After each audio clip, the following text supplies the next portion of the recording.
careful, Ryan. We're gonna get into to clickbait area where they're gonna click on the video. College teaches you how to be an employee, and because that's what it's built to do. So it's serving its purpose because they need employees to come and run their companies. The critical thinking doesn't necessarily happen in every single classroom. I have a master's degree. I know what I'm talking about until I got a mentor, and he showed me how to make 50,000 a month, and then my life was changed. He had to bend my mind because I did not know it was even possible. Let's go. Yeah, make it look easy. Hey, stand up. The Ryan Hanley Show shares the original ideas, habits, and mindsets of world-class original thinkers you can use to produce extraordinary results in your life and business. This is the way. Hello, everyone, and welcome back to the show. We have a tremendous episode for you, a conversation with Herman Dolce, aka the Haitian CEO, founder of Bella Sloan Enterprises, where Herman teaches financial freedom, specifically by bringing the secrets, the tricks, the hacks that multimillionaires, billionaires use around credit facilities to gain financial freedom, how the super rich are using credit facilities, different credit tools to gain financial freedom. He's changing the game, changing mindsets, changing attitudes of everyday people to understand how credit works, what's good credit, what's bad credit, and how we can use credit to get ourselves out of trouble and put ourselves into a place where our money is working for us. This was an incredible and dynamic conversation. If you are struggling with your financial freedom, if you feel like you're constantly behind the eight ball, you don't know how to set your assets up, you don't know how to set your income, your revenue up, your cash flow, and if credit just scares the absolute hell out of you, then you're going to love this conversation. Guys, before we get to Herman, I want to give you a huge shout out. I appreciate the hell out of you guys. The audio version of this podcast has been going crazy. We have blasted up the charts in both the business category and the entrepreneurship category, cracking both the top 20 in business and the top 20 in entrepreneurship. We just had our last episode with Tommy Mello go into the top 100 episodes list for Apple. So all of you who are listening on audio, I appreciate you. And those of you watching on YouTube, I love that you're coming here. I love the comments that you're leaving. Guys, let us know what you think about these guests. Let us know what questions you have. Tag the guests who come on this show. Tag me in your comments so that we can come back in and answer your questions. If anything that Herman talks about, if anything that I say in this podcast doesn't make sense, or that you think we got it wrong, or that you don't understand exactly how to use some of these tactics that Herman describes, leave those in the comments on YouTube.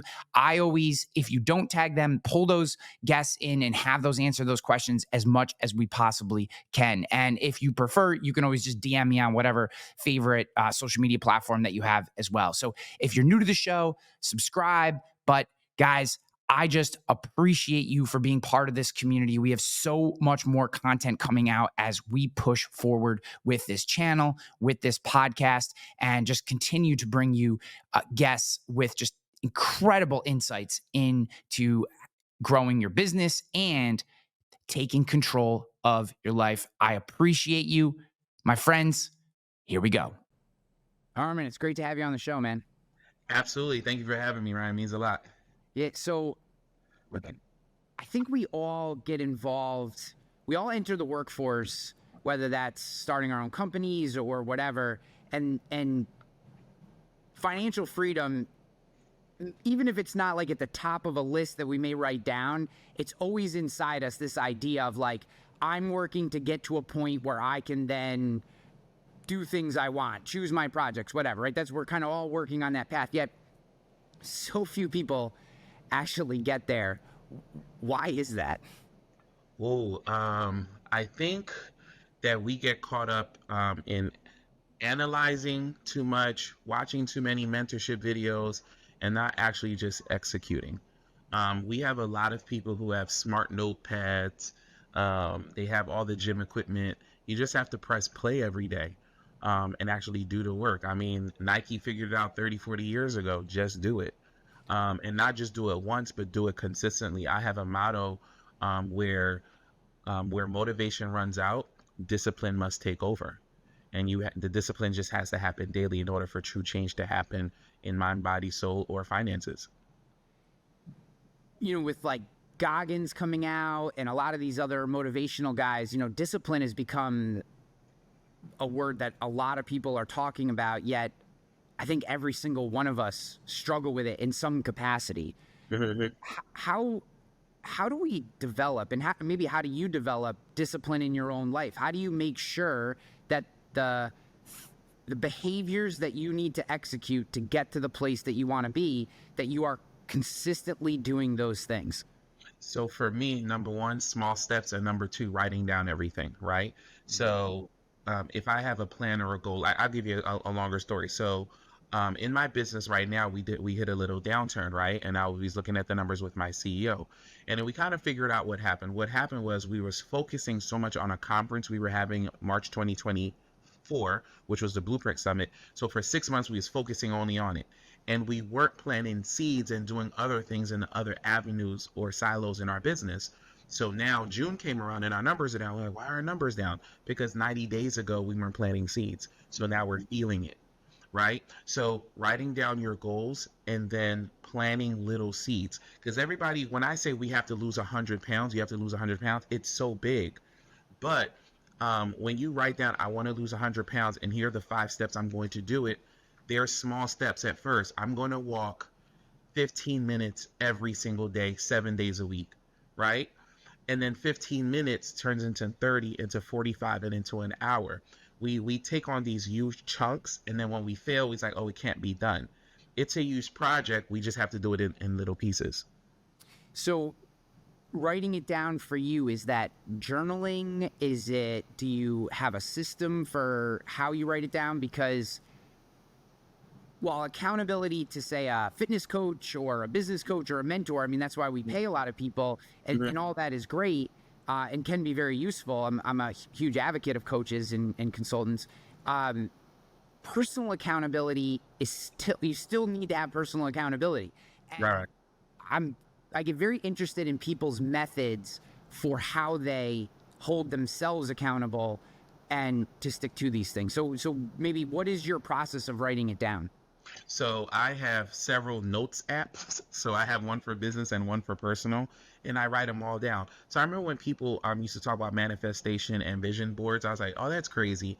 But it is true, because once it's in my head and then I write it down, it becomes real, right? So once it becomes real to me, it gives me this sense of, well, I got to get it done because it's on a list, and I'm looking at the list every day before work. Every day before my day starts, I'm looking at, okay, what do I have to get done? And when it is unchecked too long, it's my fault. I always take accountability because it's there. I'm like, well, why aren't you getting it done? Why is this still on the list? Who do I need? Do I need to talk to my CEO about it? My VP, my operations person? Who do I need to talk about getting this done? Because it's on my board to get done. So when you write it down, it's kind of like a self-accountability in and of itself. Yeah, I'm right with you on manifesting. I've always, I read the first few chapters of The Secret and was like, meh, and just have always thought, like, this is nonsense. You know what I mean? Like, I had in my head, I'm a hard worker. I show up every day and work hard. Like, I'll just get the results that I get because I'm going to work as hard as I work, right? And I was always kind of like, with goals and stuff like that. And then I heard, can't remember the podcast. I think it might have been Annie Frisella, but it doesn't matter.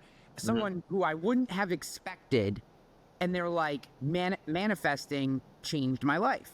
And I was like, oh shit, maybe I've had this wrong the whole time. So I started looking into the concept, etc. And then I found, this idea that it's like when you buy a new car, right? Like you buy, I had a Jeep Wrangler for 4 months. I hated it. I always wanted one. I bought one. 4 months later, I sold it because I hated it. But when I bought that Jeep, I literally saw Jeeps everywhere. Everywhere I went, I was like, oh my God, this car, I didn't realize everyone had all these Jeeps. Where did all these Jeeps come from? Like, and it's because our mind is now focused on that thing because you have it. And so even if you don't believe in like the universe flow part of manifesting, the whole idea that what you think about every day is what you're going to see and act out in the world makes complete and utter sense. Absolutely, every single day, because I even have my peers. Because remember, I want to pivot to social media for a second. There's certain people I follow because they call it a news feed for a reason. Yep. So I'm following certain entrepreneurs, certain successful people, motivational speakers, business pages, and since I'm seeing it every day, I'm feeding that to myself. It's changing my mindset and my behaviors. So when I write certain things down, when I'm reading different tweets, I'm feeding myself that. So the input is output. Oh, dude, I couldn't agree with you more on what you just said. Actually, one of the exercises that I do with my coaching clients is I'll have them pull up their Instagram feed and scroll through it. And I'm like, this is a direct reflection of what you're spending your time thinking about. If you like car crash videos and comedians, well, that's where your brain is at. If it's motivational quotes or fitness videos or whatever, that's what you're feeding your brain. If it's negative stuff or angry, whatever, politics, whatever, like that's what's feeding your brain. That the algorithm is going to spit back on you what you spend time on.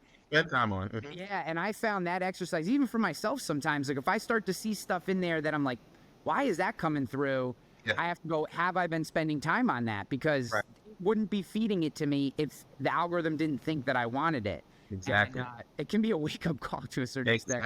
The Explorer page on Instagram and the For You page on TikTok says a lot about you guys. So definitely take a look at that as an exercise. Like, wow, this is what I've been feeding myself. It's only going to give you what you want. That's 100. You're 100% right about that. So let's start to swing back to. Let's take this concept of discipline and being disciplined and start to apply it to the idea of like financial freedom, of taking control of our finances. Like, where does this break down most often for people that, they're not getting to that place? Where does the discipline break down for people? Outside distractions, for most likely with people or an environment that are not going where you're going. So I have a tagline, and it's on my phone. It's called Audit Your Circle. Right, so it's a branding. It's part of my company. I made an LLC about it, and what it is if what it means is because I wore the shirt one day and somebody asked me what did that mean. I was like, well, a commercial jet holds 300 people, a private jet holds 15. Right, everyone can't come with you, so it was very important to me when I started making specific goals. They didn't align with the saying, the 5 people that are around me the most. Right, so I literally had to start firing people in the different levels of the different circles that I'm in my life. My parents are amazing. I'm first generation from Haiti, but I wanted to become a millionaire, right? And my parents weren't millionaires. They weren't associated with millionaires, so they couldn't teach me or tell me how to become a millionaire. So they were one of the first people I had to fire outside of my financial circle. My parents did show me financial discipline in terms of when I was young. My father used to sit down with me every Friday because he got paid every Friday, and I would have to write out the checks for the bills that were due that week. So he was showing me how to balance a checkbook, etc. And he was also doing it because when the Nintendo came out for $100, I knew because I saw what he made and I saw what money was left. When he said no, he really couldn't afford it. Yeah. So he showed me that financial literacy. But when it came to time to invest, understand truly what money is and how to multiply it, compound interest, I had to let go of my father in terms of that and start to associate myself with people who were going where I needed to be. Whether you want to become an electrician, an astronaut, you have to start hanging with those people that are in those spaces. They're going to help you reach your goals because they've done it or they failed at doing it. So either way, they can show you the right and wrong way to do it. I think you just made a really good point, and I'm going to expand upon it a little bit and get your feedback. A lot of people get hung up on this. Surround yourself with the 5 people that you want to be like, and they think that it's just a group of 5 and that you get one group of 5 when really it's like a bunch of concentric, a bunch of circles that may intertwine or may be completely separate. Like, so your example about your family is perfect, right? Like, they showed you one piece of financial discipline, but maybe then you also learn love and compassion from them. So like for my mother's the exact same way. She's been a receptionist for 40 years for the same company. Her feedback to me was, you know, when I was growing up was go work for a big company, get a safe job, get that check, 401. That was the path to her. It was about safety. They never aligned with me because I have a very large risk tolerance. I'm very growth focused. Like that never suited. I tried it. I failed miserably. Right. But for cultivating things like love, compassion, empathy, how I relate to people, she's dead smack in the middle of that circle, right? So it's finding groups of people for the characteristics that you want to improve or grow in yourself, and it's okay for those to be different circles. Does that make sense? Absolutely. It's okay because there's different circles for different things. So there's the love and relationship, there's family, there's friends, there's business, there's spirituality. There's different circles for different seasons and different reasons. And we have to learn how to manage those. It's not just one circle of 5 people. Is definitely different levels to this game. Yeah. So you mentioned before understanding what money is. As much as you can or are willing to, I would love for you to maybe break down that statement and help. I think it's very common that we don't necessarily understand what money is. And I would love to kind of start the next part of our conversation, just kind of level setting on like, what are the common misunderstandings about money and what really is it as it applies to our life? Okay, so there's 2 versions of this I can go into, and I'm definitely going to go to the easy version. So the harder version is that the dollar is debt, right? It's a debt tool, right? It doesn't the value of it is not attached to anything. It's imaginary. It used to be connected to the gold standard, but President Nixon took us off the gold standard. We can go down that rabbit hole. But fundamentally speaking now, so that everyone can truly understand this in a layman's term, when my mentor was teaching it to me, money is a tool, right? And that tool needs to be used to make more money, right? And when I was growing up, of course, our parents taught us to exchange time for money. And then when I started learning more about money, that money can do the work for me infinitely, right? So I can send $1 out into the world, and if it brings me back 25 cents, 50 cents, that's a really big deal. Sounds small, but what if I had $10, $15, $20? So in my company, when we're showing people, hey, you can leverage credit, right? At 0% interest, like, hey, let's invest in this business, let's invest in this real estate. You flip it, you get back 25, 30%. You just made $20,000, $30,000 on a $100,000 investment. May not sound like a lot, but once you're doing that over and over and over again, that's what the rich do. So understand that the money is a tool, and not exchanging for time and money can really change your life. Did you just describe the concept of leverage? Like, is that kind of what you're breaking down? And could you maybe expand upon what leverage is for people a little bit?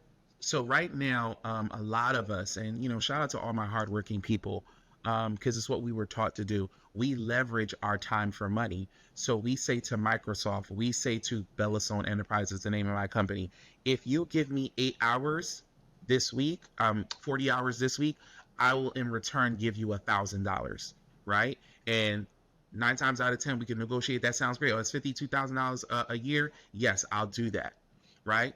Or because you're leveraging your time. Or I can teach you how to use money as a tool so that you can get back more time, right? So what if we can condense that 52,000 in 3 months, right? What if I can get you that in 3 months? By investing in X, Y, and Z, getting a mentor who's done this before, and now in 3 months you've made the 52,000. Would you be interested in me teaching you that? Let's leverage the money or credit instead of your time, because now you get time freedom back. So a good mentor of mine gave me an example. He was like, "Is $1 million a lot of money?" And I was like, "Yes, that's a lot of money." And he was like, "I don't really think so." He was bending my mind. I was like, "Well, why not?" He's like, "What if I gave you $1 million in 30 years? Is it a lot of money at that point?" And I was like, "No, not really." And he was like, "Right. $1 million is worth, in conjunction with time, more money the smaller the time horizon is. So $1 million in a day is a lot of money. $1 million in a month is a lot of money. $1 million in a year is a lot of money. But $1 million over 30 years is not a lot of money." So it's all about how we're leveraging time and money for our time freedom, because we have a limited time on this planet, and I want to maximize it as much as possible.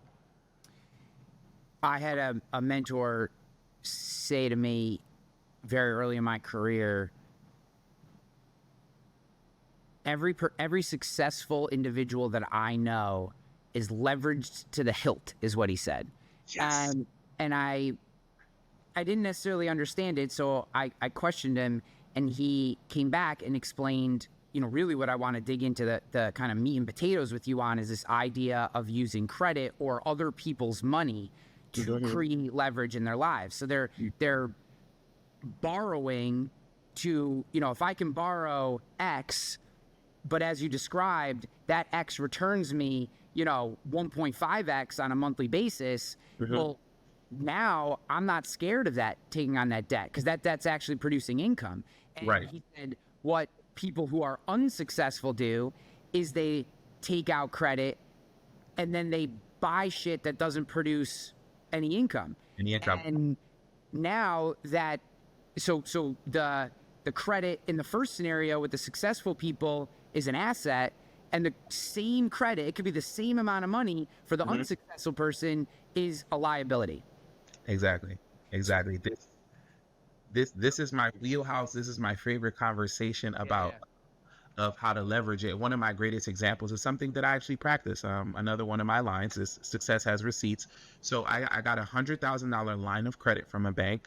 And how a line of credit work to your listeners is you only have to pay the interest on the money. It's not like a loan. So $100,000 loan probably be like $1,600 a month. Like, it's pretty expensive, maybe $2,000.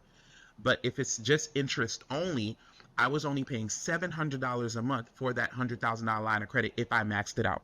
So I maxed it out and I invested it in my friend's business. He had a trucking company at the time, right? So remember, I maxed it out. It was only costing me $700 a month, right?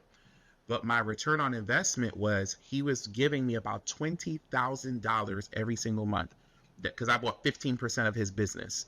So 15% of his business yielded me $20,000 being deposited in my account every single month. It was like my first really big investment outside of my home, right? And I was like, wow, this is kind of crazy. So I'm netting $14,000 in change, right? So to your example, when you just said a lot of successful people are leveraged to the heels. So, because I was scared to give up 100, I'm gonna be 100,000 in debt. But my mentor had to bend my mind. But what is that giving you? Like, how long did it have to take you to make $20,000 before you made that investment? So now I was like, okay, well, let me look for another 100,000, another 150,000. I wasn't scared of debt anymore, because my parents taught me to be afraid of debt. Oh, you have to pay it back. But if you have an investment and a strategy that is servicing the debt at minimum, it's a win for you. It's a win for you. So as long as I was making my $700 back, I was in a great position. But I was making way more than my $700 back. Listen, even if I was just making a measly $2,000 a month, it's a win, because I'm servicing the debt and I'm netting $1,500. Why do you think people are so scared of this? Is it just they haven't been exposed to it? They haven't had a mentor like you had? Or is there something more kind of systemic in the way that we're taught about money that keeps us afraid of making these moves? Because what you just described is exactly, everyone who I know that has financial freedom, what you just described is exactly the way they do it. 100%. They're not using their own money. Oftentimes, it was funny. I made an investment in a company similar, slightly smaller deal than what you did, but similar. And a buddy of mine, we were talking about it, and he's, when I told him I used my own money, he started laughing at me. He's like, Great. He's like, you took your own cash? And I go, well, yeah. And he goes, why did you do that? And I was like, he's like, that cash could be used for, this and this and over here. He's like, if you wanted to, he basically just described the process that you talked about. And I was like, son of a, like, I'm getting made fun of. Right. So what is that it wasn't until he said that, even though I'd heard this for 20 years, it didn't click in my head. So why does this not resonate with people? And then I guess, how do we start learning about it? So I'll give you a less controversial and a controversial response to that. The less controversial response to that is what you said earlier about it being systematic. Because as I started growing my business, started my mentorship program, Bellastone Academy, I'm talking to 20, 30, 40, 50-year-olds who truly do not understand money, credit, leverage, or anything like that. And the reason why they don't understand it is because they were never taught it. Where were they? The only place they were taught money is from where? Their parents, who don't have money, right? Where it could have been taught was in schools, and it's not taught in schools.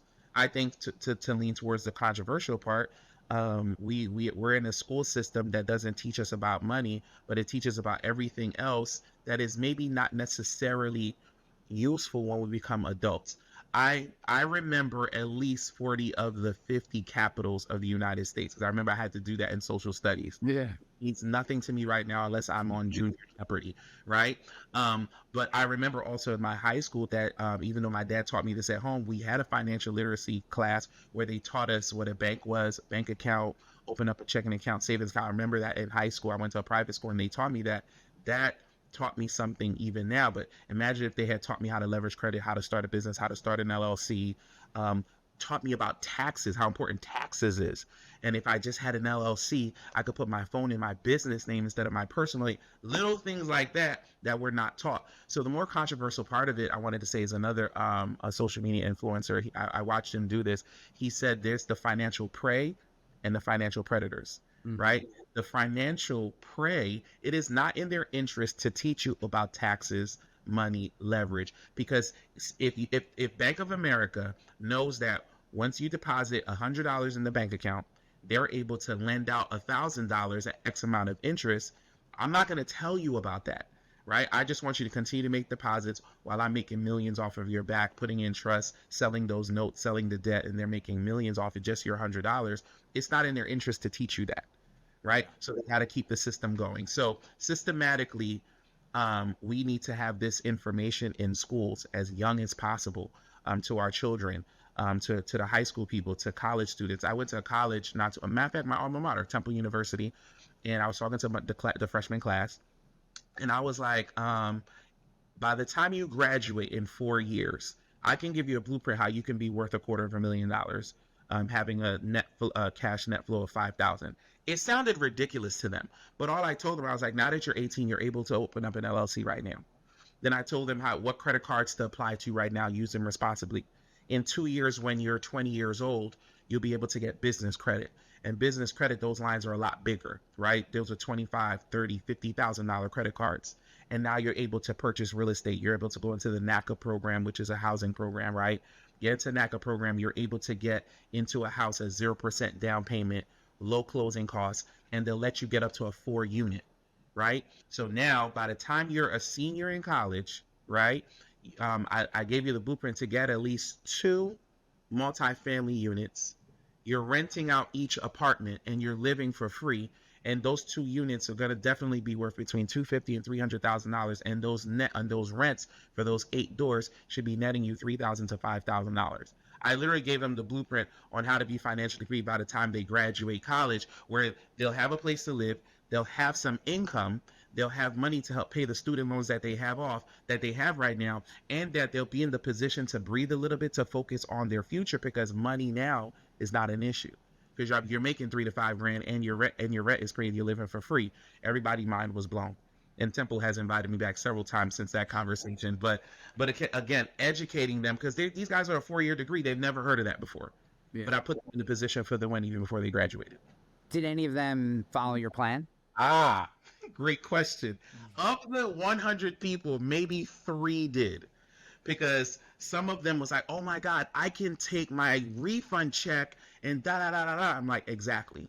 Because we all blew our refund checks, so we thought it was free money, not knowing that, hey, you got to pay this back in 4 years.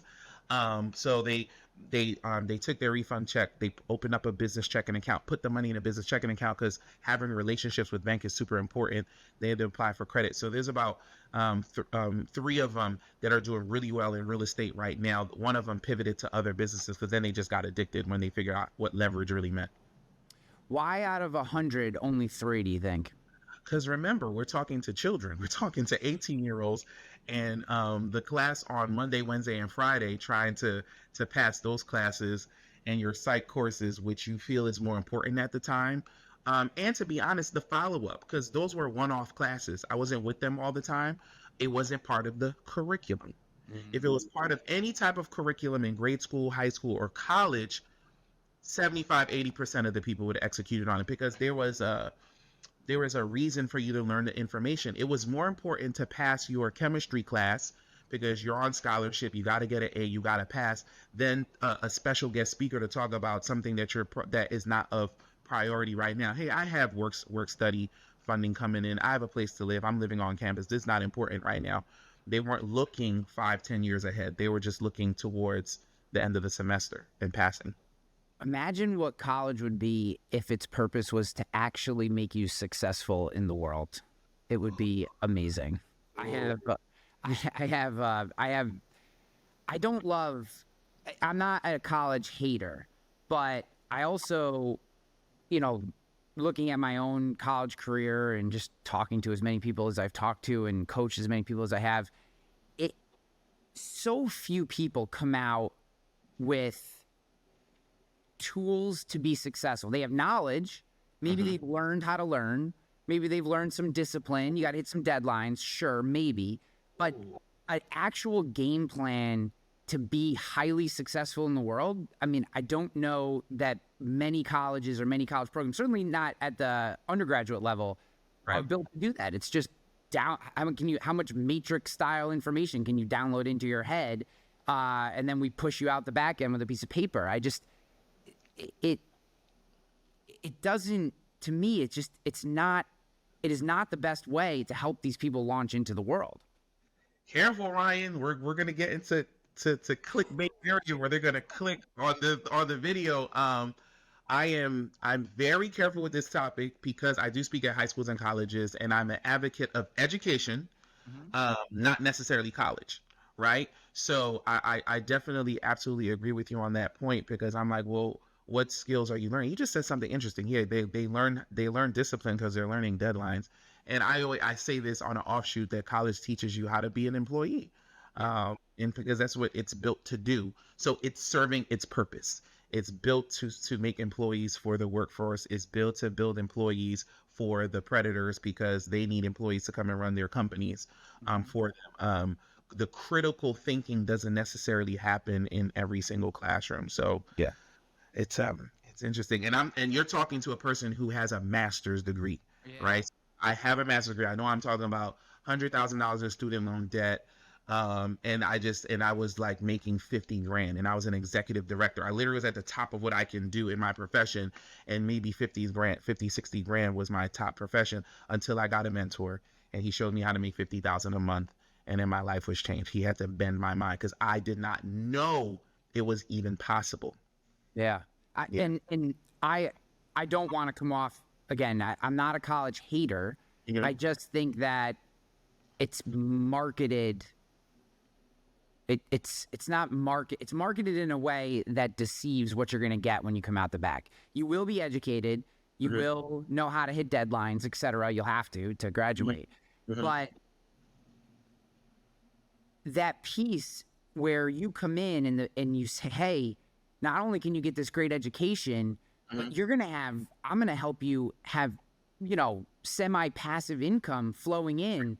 And if nothing else, you're going to have money for the bar or to go to the game or whatever, the concert. You know what I mean? Like in doing that, they'll learn more. So if someone goes through college and has two unit buildings, right? So 4 units, you'll learn more from renting to other humans, hiring contractors, dealing with all the stuff that happens. You'll learn more from that in a year than you would from 4 years in terms of practical, applicable knowledge in the world, unless you're in one of like the hard sciences or something like that. Yeah. Well, listen, Ryan, you said something important. I want to expand upon, right? What we're actually learning. I taught a seminar not too long ago. I had somebody stand up, and I was like, "Hey, who has children?" Somebody stood up, and I was like, "How old is your child?" My child's 15 years old. Excellent. Who has more money, you or your child? And they was like, "Well, I have more money." And I was like, "Are you sure?" And they was like, "Yes." And I was like, "Okay, well, how much does your child make?" "Well, he doesn't have a job, so his net worth is 0, right? Okay, we established that. "Well, you have a job. How much do you make?" She's like, "I make $75,000 a year." And I was like, "Okay, great. Well, do you own a home?" "Yes." "How much is the house?" $300,000. "Okay, so you're worth negative $300,000. You have a car note?" "Yes." How much is a car note? Toyota Camry, 35,000. Okay, so 335,000. Student loans, 100,000.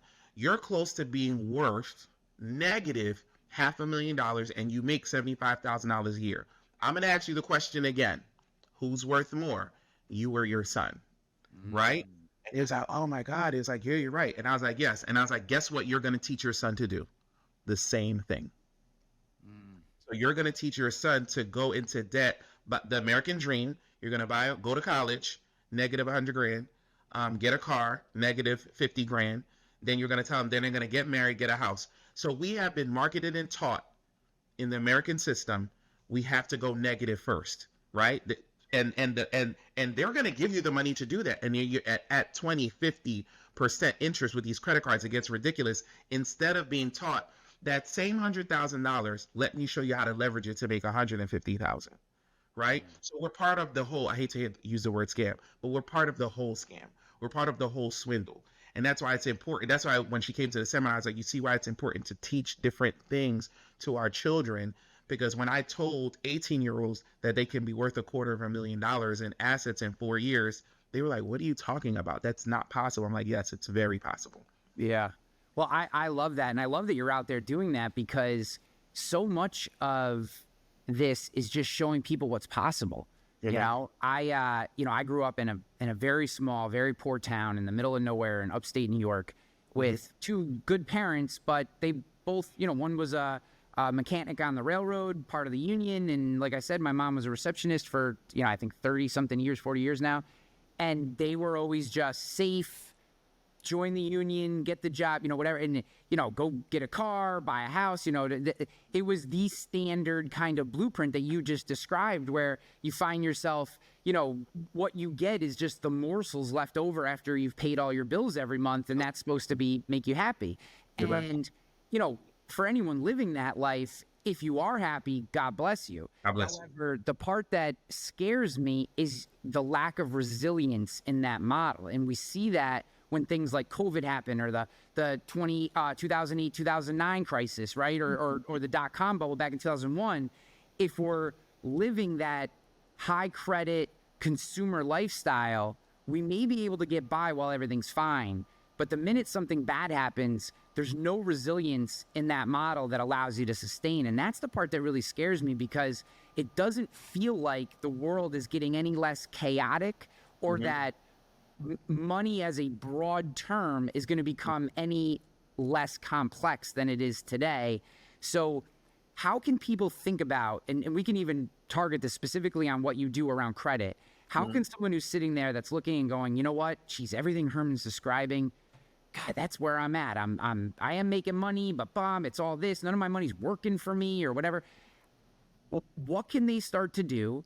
What is a concept or a facility? And you can even talk about your program or your coursework that you have. Like, what can someone start to do to change this destiny, to put themselves on a path where they're actually leveraging money and or credit to help grow their lives and build resilience versus where they are today? I want to piggyback on something you said, before I answer that question, because it made it a little even scarier for me. We all know the concept of it's not what you make, is what you keep. So can you imagine if you make 6 figures a year, and after you paid all your bills, you've maybe had $1,500 left or $1,000 left a month? So you're giving 40, 60 hours of your time every week for $1,500 a month. You're thinking, oh no, I make $100,000 a year. No, it's what you're keeping. You're giving all this time for what's left over after all your bills are paid. So that's kind of scary. So, in terms of what can somebody do, the first thing I want to say before I talk about coursework and all that other stuff is that you need to first learn what money is, how it's created, how it's generated. I tell people all the time, YouTube University is absolutely amazing. There's a lot of free information on there on truly what money is. Robert Kiyosaki's, I hope I said his name right, Rich Dad, Poor Dad, is a textbook everyone should just read to really understand what money is. Now, I'm going to say this out loud just to be clear to any of the listeners when this is clipped up. Everybody is not an entrepreneur. It's not meant for everybody to be an entrepreneur. But everybody needs to be an investor. Everyone. Your money needs to outwork you. It's just how it works. Thankfully, I was able to be blessed to start a business that did really well so that when my parents retired, I'm able to take care of them. Because I watched my parents do the whole 401k and Social Security thing, and both of them separately are making about $2,000 each from Social Security and their pensions and their 401k. $2,000 each, no more than $2,500 in 2024. So thank God my parents live with me. So that's why it is important to understand investing, whether it's in the S&P 500, whether it's investing in your mind, whether it's investing in buying a business, whether it's investing in buying real estate. You have to invest your money to outbeat COVID, to outbeat bad times, to outbeat inflation. And also, do not, and this is something so simple, whenever we get raises, we increase our lifestyle. No. The more money you make, the more money you should invest, right? You're making $100,000 a year, but you're driving a $30,000 car. That math doesn't make sense, right? So just because you got the VP title and now you're making $200,000 a year, you don't need to upgrade from a Camry to a Lexus. Stick with the Camry, invest that difference in stocks or bonds or something that's more comfortable if you don't understand money. But if you go to our YouTube University, you start investing in certain mentorships, financial literacy mentorships like Bellastone Academy, where we teach about credit, we teach about funding, and we have different speakers that come on. Like tonight's class at 7 p.m., we're going to be talking about trust, right? And asset protection. So I have assets and I got to put them in a trust so that they're protected and that they can be passed down tax-free to my children. These are conversations that you need to have. I know a lot of listeners, they have a house, right? And when you pass away, there's going to be up to a 50%, if you paid off, there's going to be up to a 50% transfer tax that your children would have to take. But since they don't want to pay the 50%, someone's going to come in, the predators are going to come in and buy it off your children. And the asset that you worked 30 years to build up is gone, all because you didn't have the education on what a trust is and moving your property into a trust. And it's not about what you own, it's about what you control. And now that your son controls the trust, they can move that tax free to them, and now they control it. And now we're talking about generational conversations. I love that you just brought that up, because one of the things we talk about on the show, and I try to talk about as much as I can, is generational thinking. And how so much of the day-to-day friction or pain that we feel is this next moment mindset, right? Just what do I have to do the next moment, the next moment, the next moment? We never take or schedule, if you have to, the time to pick our head up and go, like, okay, what do I need to do a year from now? What do I need to do 10 years from now? How do I make sure my kids are taken care of as much as I feel or can take care of them? How can I make sure that my kids are set up so that they can then teach their kids? It's right.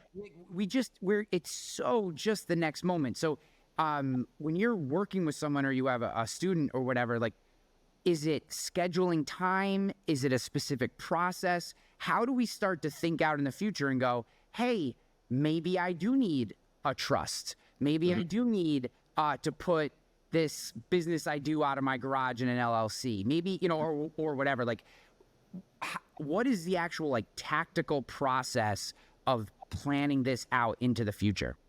I'll give you an example. Let's get specific, because I know that that's what you need right now. So I had a client come to me in debt, saw me on Instagram. Oh, you got millions of dollars in funding and you're investing in all these business. How?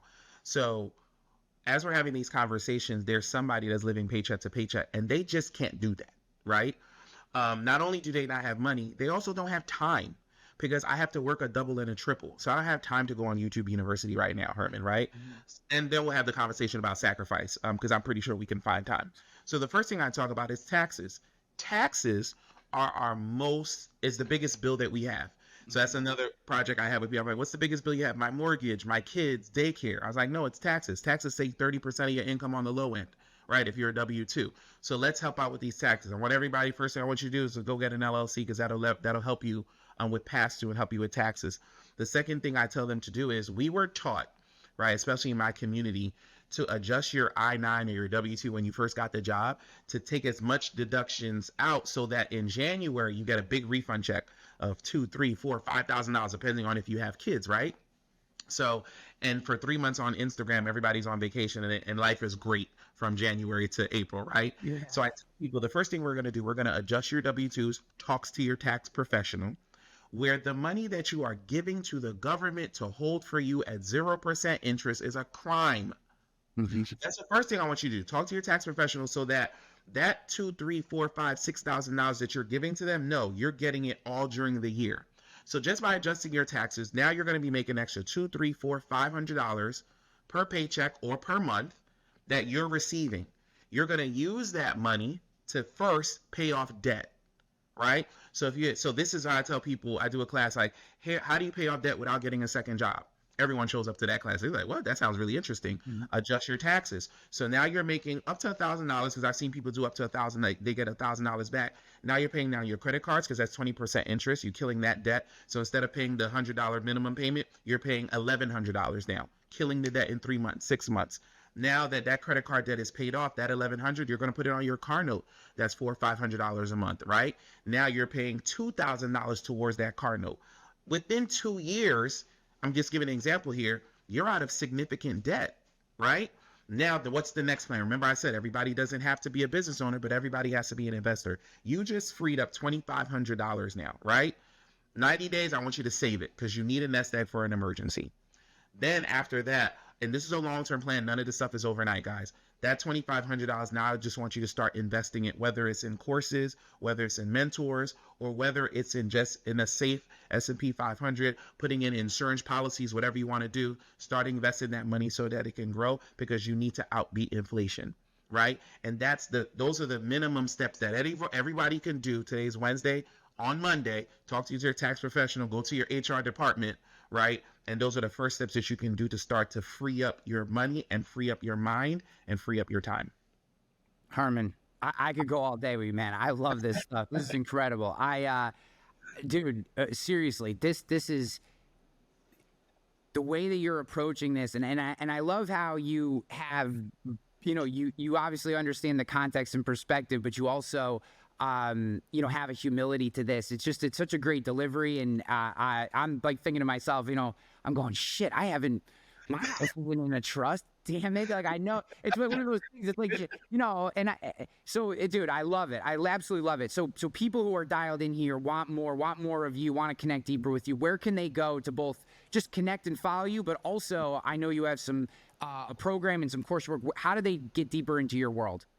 So you can find me on Instagram, Twitter, TikTok. I am Haitian_CEO. A lot of scam pages, but it's a verified page. You can find me there where I have these type of talks and conversation. I talk to the camera every single day, 6:30 a.m. I'm posting the information because on your way to work, while you're brushing your teeth, I want you to get a 60 to 90 second clip of some gems that you can do.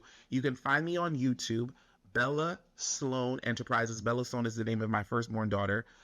Beautiful 7-year-old girl, where I have long format videos. Because remember, Instagram and TikTok is just short information, and I go live often where I do hour or hour and a half classes to talk about this, and all that is free. So I want to give you free information first. I want you to execute on that free information, and when it works, guess what you're going to do? Be like, oh my God, I went to Bank of America and I was able to refinance my car from my personal name to my business name, so now I have a paid off car on my credit report, so that looks super sexy. Hey Herman, I went to that credit union that you told me to go to and they gave me $10,000. Excellent. I want you to have receipts of the free information, and if you're interested, I have a mentorship called Bella Sloan Academy. It's subscription. It's only $50 a month. We meet every single Wednesday night where we talk about credit, we talk about funding, and then we bring special guests on every single month to talk about different things to expand your mind. So last week we had somebody come on to teach people how to buy businesses. It's one thing to start a new business, but what if I showed you how to buy a cash flowing business that's already making money? It already got its taxes for only 5% down money out of your pocket, and the SBA will pay the other 95%. If I did that for you, would you be interested? Sound like a salesman right here. And that's only $50 a month. We have people doing, again, tonight, we have the trust person coming on because now that I showed you how to buy a business, that business got to go in the trust because it's got to be protected from litigation and from taxes. Yeah. I love it, dude. I love it. Guys, dial in on Herman. This has been tremendous. I appreciate the hell out of you, and hopefully we have a chance to chat again. Right. This was incredible. Thank you for trusting me on your platform and to talking to your viewers. Thank you. Let's go. Yeah, make it look easy. Hey, stand up. Thank you for listening to The Ryan Hanley Show. Be sure to subscribe and leave us a comment or review wherever you listen to podcasts. Game ain't a thing for me. I never switched up, no change in me. The only thing changing is